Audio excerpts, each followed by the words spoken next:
ये आप देख रहे हैं बांग्लादेशी घुसपैठिए जो रह रहे थे यूपी में, लखनऊ में, उन पर बुलडोजर चलाई, उन पर बुलडोजर चलने की आप तस्वीर देख रहे हैं। अवैध तरीके से जो बांग्लादेश से आकर लखनऊ में बसे थे।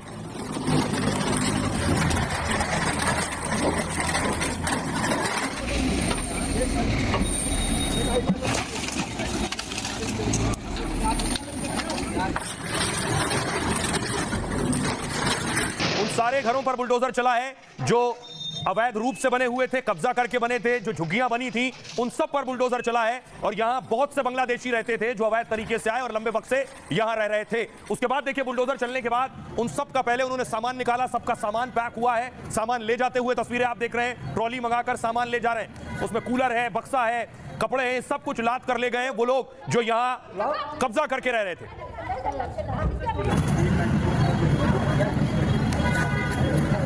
लेकिन इसकी शुरुआत कैसे हुई? ये रह रहे थे, लेकिन इन्होंने, आरोप है कि निगम कर्मचारियों पर इन बांग्लादेशी घुसपैठियों ने हमला कर दिया, मारपीट की उनके साथ, बवाल काटा।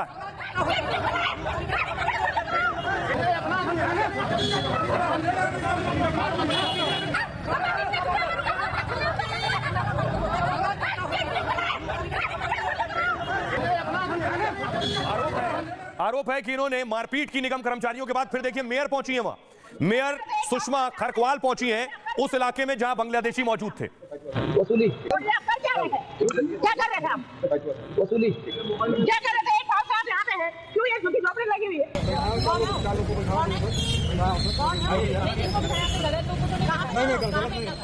मेयर पहुंची वहां। दूसरी तरफ दिल्ली में जो घुसपैठिए पकड़े गए हैं उन्हें वापस बांग्लादेश भेज दिया गया है। दिल्ली में भी लगातार जांच जारी है। आपको बताया था एलजी ने 60 दिन का अल्टीमेटम दिया है, 60 दिन में पहचान करके घुसपैठियों को वापस भेजना है दिल्ली से बाहर। तो ये 8 इस तरह के बांग्लादेशी पकड़े गए जिन्हें वापस भेजा गया है। अगली तस्वीर देखिए, कुछ और अवैध घुसपैठियों को पुलिस ने पकड़ा है। चप्पे चप्पे पर बाकायदा जांच हो रही है। कोई भी अवैध तरीके से जो भारत में घुसा है उसे अब अवैध तरीके से रहने की इजाजत नहीं होगी।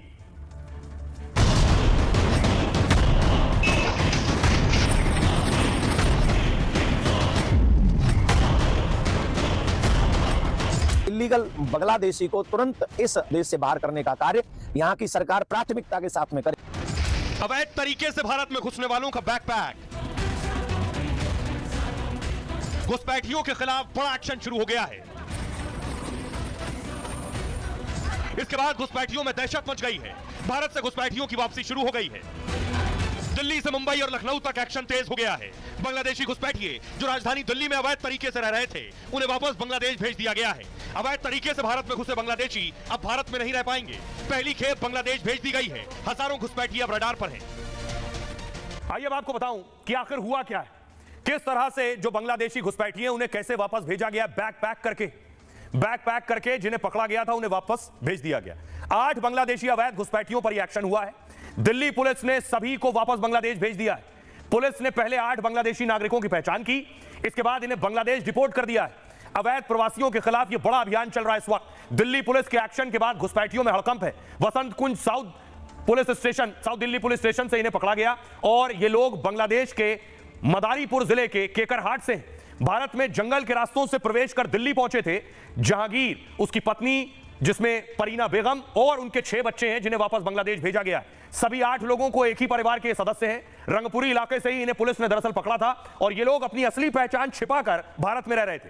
घुसपैठिए ने बांग्लादेशी पहचान पत्र अपने मिटा दिए थे, नष्ट कर दिए थे, जिससे पुलिस पकड़े तो ये साबित न कर पाए कि ये बांग्लादेशी। कानूनी प्रक्रिया के बाद इन 8 घुसपैठियों को वापस भेज दिया गया है। जहांगीर कुछ सालों पहले जंगल के रास्ते अवैध तरीके से भारत में घुसा था। जंगल के रास्तों और एक्सप्रेस ट्रेनों के सहारे देश की राजधानी दिल्ली पहुंच गया।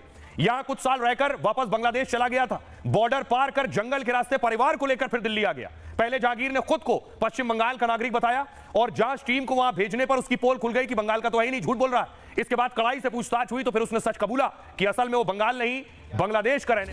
अब पुलिस क्या कर रही है? पुलिस का काम बढ़ गया है। पुलिस को ग्राउंड पर जाकर, जमीन पर जाकर, उन इलाकों पर जाकर पहचान करनी पड़ रही है कि कौन भारत का नागरिक है, कौन घुसपैठ करके आया है। उन इलाकों में जा रहे हैं, उन बस्तियों में जा रहे हैं जहां दावा है कि बांग्लादेशी रहते हैं, बांग्लादेश से आकर यहां रह रहे हैं, अवैध तरीके से रह रहे हैं। उन सब की पहचान की जा रही है। वही इलाका है जहां पर बांग्लादेशी ठहरे हुए थे।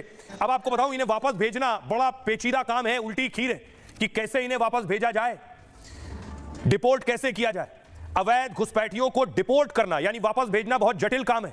इसमें सबसे पहले जिसको पकड़ा गया है जो घुसपैठिया, उसकी पहचान की जाए कि घुसपैठिया है कौन, क्योंकि उसके पास असली दिखने वाले दस्तावेज हैं, यानी फर्जी आधार बनवा लिया होगा, फर्जी वोटर आईडी।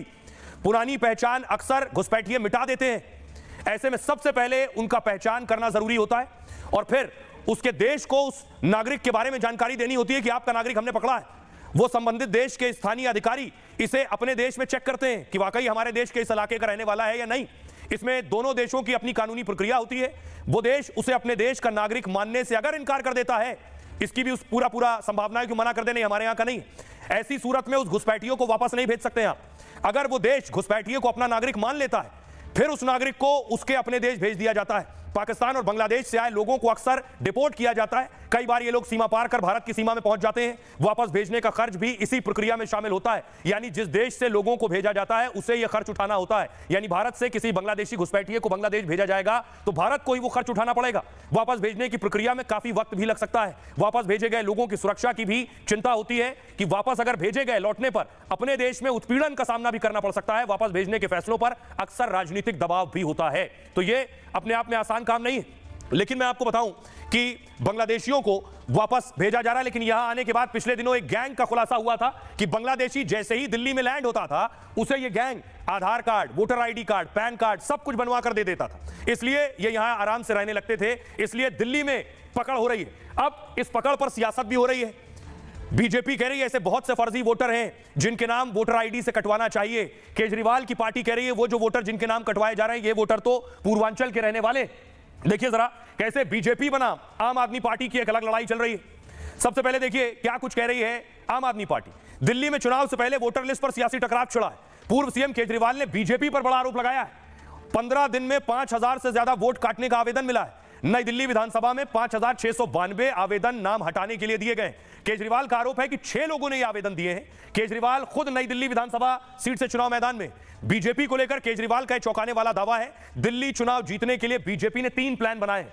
इनमें आम आदमी पार्टी समर्थकों के वोट कटवाना, बीजेपी के लिए फर्जी वोटर जोड़ना, पैसे बांटकर जनता से वोट खरीदने की कोशिश करना। नई दिल्ली विधानसभा सीट पर बीजेपी ने 5% वोट डिलीट किए, 7.5% फर्जी वोट जोड़ने का प्रयास किया है। आम आदमी पार्टी संजय सिंह की पत्नी के नाम का भी हवाला दिया गया। संजय सिंह की पत्नी का नाम वोटर लिस्ट से काटने का आवेदन की दिया गया। संजय सिंह ने कहा उनकी पत्नी रोहिंग्या या बांग्लादेशी नहीं, उनकी पत्नी तो पूर्वांचल की। संजय सिंह और अनीता सिंह भी नई दिल्ली सीट से ही वोटर्स हैं।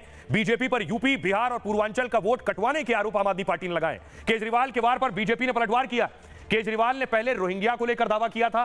बीजेपी पर रोहिंग्या को लेकर दिल्ली में शरण देने का आरोप लगाया था। बीजेपी के नेता हरदीप पुरी ने पूछा क्या रोहिंग्या बीजेपी को वोट देंगे।